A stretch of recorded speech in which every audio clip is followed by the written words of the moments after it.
Welcome, everyone.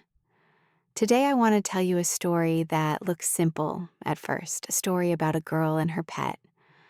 But this is not just a cute story. It's about love, patience, loss, laughter, and the moments that change us forever. This story will make you smile. It may make you laugh. And if you listen carefully, it may also make you cry. So please listen till the end, because the ending is not what you expect. Her name was Emily. She was 22 years old, living alone in a small apartment. She had a job, responsibilities, and a busy life. From the outside, everything looked fine, but inside, Emily felt lonely. Her days were quiet, too quiet. She woke up, went to work, came home, scrolled on her phone, and slept. Day after day. She told herself she didn't need anyone, that she was independent, strong. But at night, when the lights were off, the silence felt heavy. One evening, Emily walked past an animal shelter. She didn't plan to go inside. She didn't even like surprises. But something made her stop. Inside, there were cages. And inside one of them was a small, messy, funny-looking dog. Big ears, uneven fur, curious eyes. The dog looked at her like he had been waiting. Emily laughed and said quietly, "You look like trouble." She was right. She named him Max. The first night was chaos. Max barked at shadows. He cried at 3 a.m. He knocked over a glass of water. Twice. Emily sat on the floor, tired and confused, thinking, "What have I done?" But then Max climbed into her lap and fell asleep. And for the first time in a long time, Emily smiled without forcing it. Life with Max was different.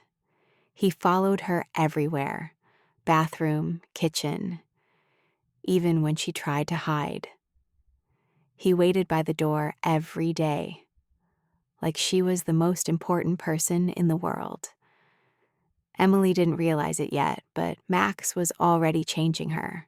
Let's be honest. Max was not well behaved. He stole socks, one sock at a time, never the pair. He ignored expensive toys and played with trash instead. Emily bought him premium food. He preferred cardboard. She watched How to Train Your Dog videos. Max watched birds outside the window. Sometimes she looked at him and said, "Are you a dog or a small disaster?" But Max had a talent. He could make her laugh on her worst days. When Emily came home stressed, Max greeted her like she was a hero returning from war, jumping, spinning, sliding on the floor. She laughed so hard she forgot why she was sad.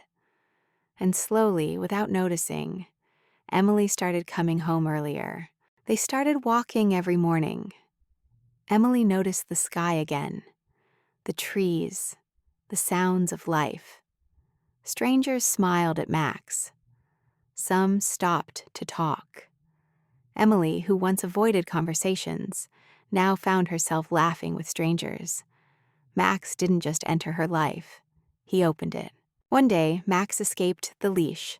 Emily ran after him in public, in work clothes, late. He ran happily, she ran angrily. People watched. Someone recorded. Max stopped suddenly to pee. Emily stood there breathing hard, thinking, "This dog will be the end of me." But she laughed, because life finally felt alive. At night, Max slept beside her bed. Sometimes Emily talked to him about her fears, her doubts, her dreams. He listened, always. No judgment, no advice, just presence. And sometimes that's everything. One evening, Max didn't eat. Emily noticed but didn't panic. "Probably tired," she said.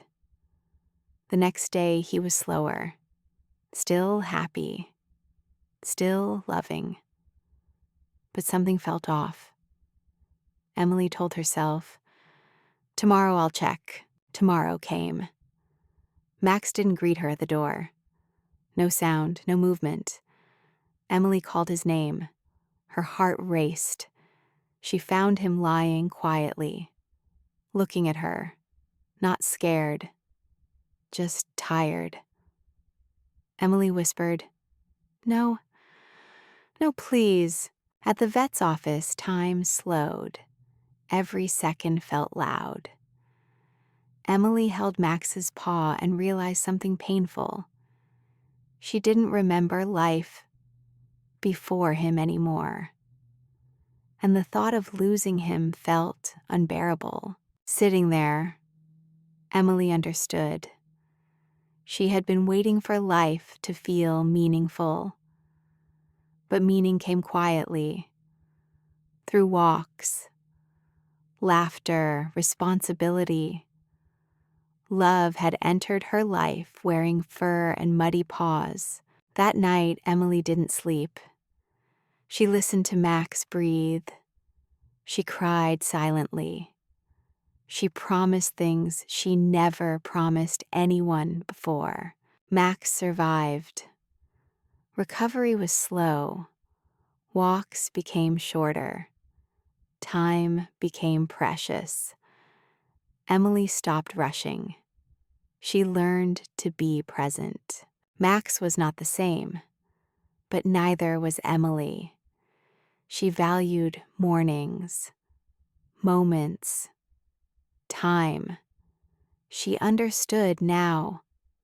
Love teaches urgency. Pets don't live long enough, but they live deeply. They don't waste time. They don't wait. They love fully every day. Emily stopped asking, "Why did this happen?" She started asking, "How can I be worthy of this love?" And she lived differently. Max didn't just become her pet. He became her teacher. And Emily realized something simple and powerful.